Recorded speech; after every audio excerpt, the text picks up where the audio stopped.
नमस्कार, स्वागत है आपका हमारे विशेष कार्यक्रम में। कश्मीर से कन्याकुमारी के बारे में जब कहा जाता है तो ये माना जाता है कि कश्मीर से कन्याकुमारी अगर आपने यात्रा कर ली तो भारत का अधिकांश हिस्सा घूम लिया। लेकिन एक एसोसिएशन ऐसी है जो गुवाहाटी से गांधीनगर और त्रिवेंद्रम से लेकर तो देश के अन्य हिस्सों तक बसी हुई है। इसके बारे में हम बात करेंगे। हमारे साथ मौजूद है नार इंडिया के प्रेसिडेंट शिव कुमार। स्वागत है शिव कुमार आपका हमारे इस कार्यक्रम में। नमस्ते भैया। नार क्या? NAR national association of realtors India है, NAR इंडिया है। ये NAR इंडिया एक संस्थान है जो NAR US से जुड़ा हुआ है। NAR US विश्व के बड़ा संस्थान है रियल एस्टेट ब्रोकरों के लिए, और US में 1.5 मिलियन मेंबर्स हैं और वो 100 साल से भी बड़ा एक संस्थान है। NAR इंडिया 2008 में फॉर्म हुई और अब हम लोग 16 स्टेट्स में हैं और 35 सिटीज़ में हैं और हमारा 44 सिटी एसोसिएशंस हैं। ये NAR इंडिया एक संस्थान है जहाँ पे रियल एस्टेट प्रोफेशनली किया जाता है और उसमें एक कोड ऑफ एथिक्स होती है। जो भी बिजनेस है उसका एथिक्स और ट्रस्ट बहुत इम्पॉर्टेंट है। आजकल मेरा ये मानना है कि ये दोनों पूरे भारत और पूरे विश्व में ये दोनों थोड़ा कम होके जा रहा है, तो हम इसके ऊपर, ये प्रिंसिपल्स के ऊपर ये बिजनेस को रखते हैं, ethics and trust. So this is the foundation of NAR India, ethics and trust. We teach our brokers वो एथिक्स और ट्रस्ट के बारे में हम टीच करते हैं और उनको कुछ एग्ज़ाम्स रखते हैं जिस एग्ज़ाम्स के माध्यम वो जानकारी लेते हैं कि भारत में क्या होती है, पूरे देश में क्या होती है रियल एस्टेट के ऊपर। सही बात है। अगर आप कोई कीमती चीज़ अपने जीवन से जुड़ी खरीदने चाह रहे हैं, चाहे सोना खरीदें, चाहे प्रॉपर्टी खरीदें, एथिक्स और ट्रस्ट बहुत इंपॉर्टेंट होता है। और आमतौर पर जब आप खरीदी करने जाते हैं तो ऐसे ही व्यक्ति से खरीदी करते हैं जिसके ऊपर आपको ट्रस्ट हो, जिसके एथिक्स हो, जिसके काम करने के कोई सिस्टम हो। तो निश्चित तौर पर नार इंडिया का जो गठन किया गया है, नार इंडिया जिस तरह से काम कर रही है रियल एस्टेट के क्षेत्र में, जो ब्रोकर्स काम कर रहे हैं उनको एक लैंडमार्क है, उनके लिए एक सिस्टम डेवलप करने की कोशिश कर रहे हैं। तो नया क्या कर रहे हो आप नार इंडिया में? भैया 2 चीज़ कर रहे हैं हम। NAR इंडिया में हमारा ये मानना है कि लक्ष्मी देवी जो होती है, लक्ष्मी देवी कमल में खिलती है। आज कमल यहाँ पे खिलेगी, दूसरी कमल दूसरी जगह पे खिलेगी, लेकिन माँ सरस्वती जो होते हैं वो एक पत्थर के ऊपर बैठते हैं। तो हमारा ये मानना है कि अगर NAR इंडिया के ब्रोकर को वो जानकारी हो मार्केट के बारे में और टेक्नोलॉजी के बारे में, वो डेवलपर और कस्टमर दोनों को 2 आंखों की तरह देख के उनको एक अच्छा प्रोडक्ट सही मूल्य पे दे सकता है। तो ये हमारा इम्पॉर्टेंट चीज़ है। तो इसको कैसे करेंगे? इसको कंटिन्यूस एजुकेशन में करेंगे। हमारे NAR इंडिया RICS बोल के एक संस्थान से जुड़ी है। RICS है royal institute of chartered surveyor's. ये स्कूल ऑफ बिल्ट एनवायरनमेंट करके उनका टैग लाइन है। RICS में हम कोर्स दिलवाते हैं। RICS का कोर्स क्या बोलती है? हमारे प्रधानमंत्री ने ये बोला है कि 2070 में भारत एक कार्बन न्यूट्रल नेशन होगी। तो कार्बन न्यूट्रल नेशन का मतलब क्या है? जो मकान बना रहा है वो मकान को ग्रीन बिल्डिंग बनाना है। वो कैसे ग्रीन बिल्डिंग बनाएंगे? अगर एक NAR इंडिया ब्रोकर से जुड़ेंगे तो हम बोलेंगे उनको कैसे कैसे ये मकान बनाने से ग्रीन बिल्डिंग हो जाता है। ग्रीन बिल्डिंग बनाने से बिल्डिंग का मूल्य भी बढ़ता है, जो वहाँ पे किराए पे लेता है उसका मूल्य भी बढ़ता है, जो डेवलपमेंट करता है उसके मूल्य भी बढ़ता है। तो we contribute to the society in such a way, so we keep ourselves abreast with education and with the current trends in the market. That's what we keep. Trust को लेकर बात की, लेकिन नई बात निकल कर आई, कार्बन को लेकर बात की, ग्रीन हाउस को लेकर बात की। कार्बन क्रेडिट का बहुत इंपॉर्टेंस है देश में। अगर हम देखा जाए पूरे विश्व में कार्बन क्रेडिट को लेकर तमाम सारे प्रोग्राम्स चल रहे हैं। कार्बन क्रेडिट्स के लिए तमाम सारे वेरा रजिस्ट्रेशन की आवश्यकता होती है और उसके बाद ही आप आगे जा सकते हैं। लेकिन अगर आप जो हमारे प्रधानमंत्री का सपना, जैसा शिव कुमार ने बताया कि 2070 में भारत एक कार्बन मुक्त देश होगा, तो निश्चित तौर पर एक बड़ा लैंडमार्क हम अचीव करेंगे। क्योंकि देश में जिस तरह की इंटरनेशनली अगर हम देखें, ग्लोबल वार्मिंग से जो एटमॉस्फेयर में इम्पैक्ट आ रहा है, वो एक बड़ा चिंता का विषय है। बहरहाल अच्छी बात कही आपने कार्बन क्रेडिट को लेकर। कार्बन क्रेडिट को लेकर आप ग्रीन हाउस लोगों के साथ बनाने की बात करोगे, डेवलपर के साथ बात करोगे, कस्टमर को इसको अवेयर करोगे, तो उस ग्रीन हाउस को लेकर उसकी कॉस्ट पे कितना इम्पैक्ट आएगा? भैया ये एक चीज़ है, अगर हम कुछ परिवर्तन लेके आ रहे हैं, परिवर्तन 2 टाइप का होगा। एक वैल्यू पे होगा, वैल्यू प्रोपोजिशन पर परिवर्तन होगा। दूसरा होगा लग्जरी प्रोपोजिशन होगा, वो भी वैल्यू में डाल सकते हैं। जब भी परिवर्तन लेके आता है, परिवर्तन के रेसिस्टेंट होता है एक, और दूसरा होता है कॉस्ट चेंज। तो वे कॉस्ट चेंज ज़रूर होगी, लेकिन ये कॉस्ट चेंज एफिशिएंसी को लेके आएगी। आज मैं 10 रुपये भरूंगा, लेकिन मैं 10 रुपये तो 5 साल में वापस ले लूँगा। तो that kind of cost impact will happen. It is not that मैंने पैसा खर्च कर दी 10 रुपये के बगैर 20 रुपये करी, I spend 20 rupees instead of 10 rupees, but I am not able to capitalize. अगर आप आज 20 रुपये खर्चा करोगे फिर भी वो 20 रुपये आप ले जाएंगे. कैसे ले जाएंगे? आपका सोलार बिल्डिंग है तो आपको करंट बिजली का बिल बनना है, बिजली का बिल काट जाएगी. अगर आप नीचे कुछ बायो प्लांट लगा देते हैं तो गैस का बिल कम हो जाएगी. तो ऐसे माध्यम से you can bring it down. That's thought process. अच्छी बात है, लेकिन बहुत अच्छा प्रयास कर रहे हैं कि अगर सोलर एनर्जी, सोलर पैनल आप अपने मकान पर लगाते हैं, गैस को लेकर बायोगैस प्लांट लगाते हैं, तो ये दो चीज़ें कार्बन का जो उत्सर्जन करती है उसमें बड़ी मात्रा में मदद करेगी और नेचर को एक अच्छा रखने में मदद करेगी. बहरहाल ये जो टेक्नोलॉजी आपने कहा कि आप ग्रीन हाउस बनाने जा रहे हो, नेचुरल वेंटिलेशन या नेचुरल लाइट को लेकर तो आप काम कर सकते हैं जो इंटीरियर या आर्किटेक्ट करेगा, but for all these solar panels और सोलर गैस और नेचुरल गैसेस या bio gases, how you are planning?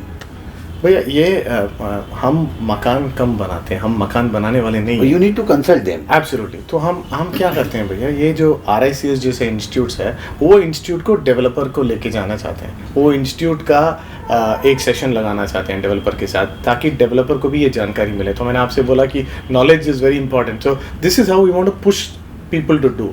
और आप देखिए अभी दिल्ली में क्या हो रहा है, डीजल जनसेट का बैन हो गया.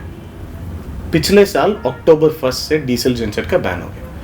ये मध्य प्रदेश में आ जाएगी, तमिलनाडु में आ जाएगी, उत्तर प्रदेश में आ जाएगी. ये जानकारी हमें पहुंचाना है डेवलपर के यहाँ. बोलना है भैया डीजल जनसेट बंद हो जाएगी, आप उसके लिए जो भी टेक्नोलॉजी है वो ज़रा उसके ध्यान उसके ऊपर रखिए ताकि ये आपको झटका ना लगे. ये एक चीज़ है भैया.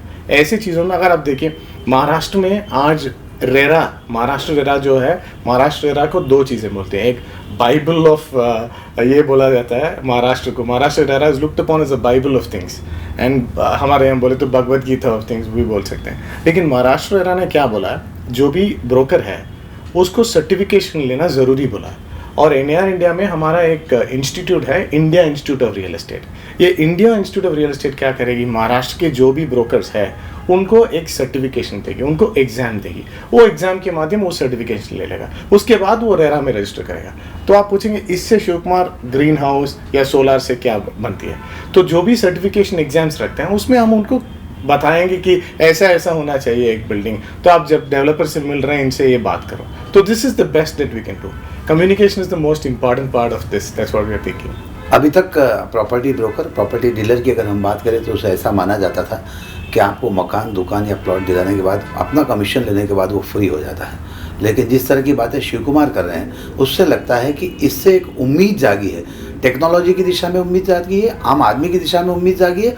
और निश्चित तौर पर जो हमारे देश में या विश्व में ग्लोबल वार्मिंग का जो सबसे चिंताजनक पहलू चल रहा है उसको बाहर आने की कोशिश बहुत अच्छी कर रहे हैं. तो निश्चित तौर पर एक अच्छा काम आप कर रहे हैं. उम्मीद है कि RICS और जो आपके जो बाकी इंस्टीट्यूट्स हैं उनकी मदद से आप एक अच्छा मुकाम इस इंस्टीट्यूट को देंगे, इस आपके एसोसिएशन को देंगे और लोग इससे लाभान्वित भी होंगे. अगला कोई कन्वेंशन आपका होने जा रहा है, उसके बारे में भी बताइए. हाँ भैया, जो आप पिछले हमारे बारे में एक सजेशन बोले थे कि दलाल जो होते थे पैसा लेते थे उसके बाद फ्री हो जाते थे. मेरा ये मानना है भैया हर दलाल जो है वो एक एंटरप्रेन्योर है, उसके अंदर एक बिजनेसमैन है, वो किसी को काम दिलवाता है. पूरे विश्व में सब रियल एस्टेट प्रोफेशनल्स को एक ऊंचाई से देखा जाता है, स्टेटस अच्छे दिलवा जाते हैं. भारत में क्या होता है ना भैया, बहुत कॉम्प्लेक्सिटी और ग्रेनेस के बारे में हमारे यहाँ ब्लैक वाइट होती नहीं है, सब ग्रे होती है, कॉम्प्लेक्स होती है. इसलिए रियल एस्टेट की दलाली भी जो करता है उसको भी वहीं पे रखते हैं, ब्लैक या वाइट में रखते नहीं. तो क्या है ना भैया, हमारे चार पिलर्स है, कॉन्स्टिट्यूशन, लेजिस्लेटिव, जुडिशरी और मीडिया. सब जहाँ सबको घर चाहिए, लेकिन जिसको भी बहुत अब्यूज़ करते हैं वो भी एक रियल एस्टेट एजेंट को ही अब्यूज़ करते हैं. मेरा ये मानना है भैया, ये जो है इसका परिवर्तन होना चाहिए. Perception should change. किसी ने 1947 के पहले रात में एक गीत गाया, वो 1947 के बाद स्वतंत्र गीत हमारी नेशनल एंथम बन गई. मैं हमारे संस्थान के द्वारा ये गीत गाना चाहता हूँ कि वो जो रियल एस्टेट ब्रोकर है वो एम्प्लॉयमेंट देता है. He is an entrepreneur, he contributes to the economy. This is very important. And he always thinks of the growth to the society. भैया आपने एक चीज़ बोली, घर दे दी पर उसके बाद छोड़ दिया. हम मेरा ये मानना है कि आपकी आशा और आपकी स्वप्न जो है उसके साथ मैं चलता हूँ। आपकी आर्किटेक्ट उसके लिए एक रूप देता है, आपका इंजीनियर जो है उसको बनाता है, लेकिन हम आपके साथ रहते हैं। आप 10 लाख के मकान चाहते हैं तो भी बोलते हैं भैया कोई बात नहीं, 10 लाख का मकान दिलवाते हैं, 20 वो भी कोई बात नहीं दिलवाते हैं। हम आपको एक उम्मीद और स्वप्न और उसको उस परिचय में सफलता भी दे देते हैं। ये आपको I think this is perception that you have to bring. और आपने जो कन्वेंशन के बारे में पूछा भैया, 15 साल होते हुए ये 15वीं कन्वेंशन है हमारा सम्मेलन का, NAR इंडिया का। ये क्योंकि मैं प्रेसिडेंट इलेक्ट बनने वाला हूँ, प्रेसिडेंट इलेक्ट हूँ, प्रेसिडेंट बनने वाला हूँ। हमारे पिछले प्रेसिडेंट, अभी के प्रेसिडेंट समीर अरोड़ा जो बेंगलोर से हैं, वहाँ पे पिछले साल हमारा कन्वेंशन हुआ। मैं जब प्रेसिडेंट बनने वाला हूँ, हमारा छोटा सा शहर, एक ब्यूटीफुल शहर है इंदौर जैसा, कोयम्बतूर हमारा भी, और वहाँ पे हमारा कन्वेंशन होने वाला है। मार्च 18 और 19 को हमारा कन्वेंशन होना है, जहाँ पे पूरे भारत और विश्व से भी थोड़े बहुत रियल्टर्स आएंगे। 2 दिन का कन्वेंशन है। 2 दिन में क्या होती है, एक होता है जैसे डावोस में अभी वर्ल्ड इकोनॉमिक फोरम हुआ, उसमें पूरे विश्व का क्या इकोनॉमिकल चेंजेस लेके आएंगे, वैसे हम 18-19 को क्या करेंगे, पूरा रियल एस्टेट बिजनेस में जो भी है उनको हम ये बताएंगे कि रियल एस्टेट किस दिशा पे जा रही है, आप उस दिशा में रहिए। और जो भी बिजनेस कोचेस हैं उसको लेके इनका बिजनेस को स्केल अप करेंगे भैया। इसके अलावा पहली बार हम एक प्रयत्न कर रहे हैं, एक मल्टी सिटी प्रॉपर्टी एक्सपो, पूरा भारत के रियल एस्टेट को एक रूफ के अंदर लेकर आना चाहते हैं, ताकि जैसे आपने बोला गुवाहाटी से गांधीनगर और लुधियाना से त्रिवेंद्रम, जो भी प्रोजेक्ट हो वो प्रोजेक्ट वहाँ पे हम शोकेस करें। और जो भी छोटे छोटे ब्रांड्स हो दक्षिण में या उत्तर में या पश्चिम में या पूरब में, उनका एक्सपेंशन में हम हेल्प करें रिटेल में। और बैंकिंग इंस्टीट्यूशंस जो है उनको एक एरिना दें, और प्रॉपर्टी टेक्नोलॉजी कंपनीज आजकल जो है फ्रैक्शनल रियल एस्टेट, उनको भी एक एरिना दे देंगे, और इंटरनेशनल रियल एस्टेट का एक एरिना देंगे। सो 2 दिन का कन्वेंशन है भैया, जानकारी का और बिजनेस का। शिव कुमार भावुक हो उठे जब मैंने कहा कि ब्रोकर अपना काम करके अलग हट जाता है, तो नार इसी तरह से काम कर रही है, और शिव कुमार उस लड़ाई को लड़ने की कोशिश कर रहे हैं कि ब्रोकर को एक सम्मानजनक स्थान मिले। उनका मानना है कि आपके घर का जो सपना होता है, बिल्डर उसको बनाता है, आर्किटेक्ट उसको डिज़ाइन करता है, और हम आपको उन दोनों के बीच का माध्यम बनते हैं। तो आपको हमें भी उसी निगाह, उसी सम्मान से देखा जाना चाहिए। बात सही भी है।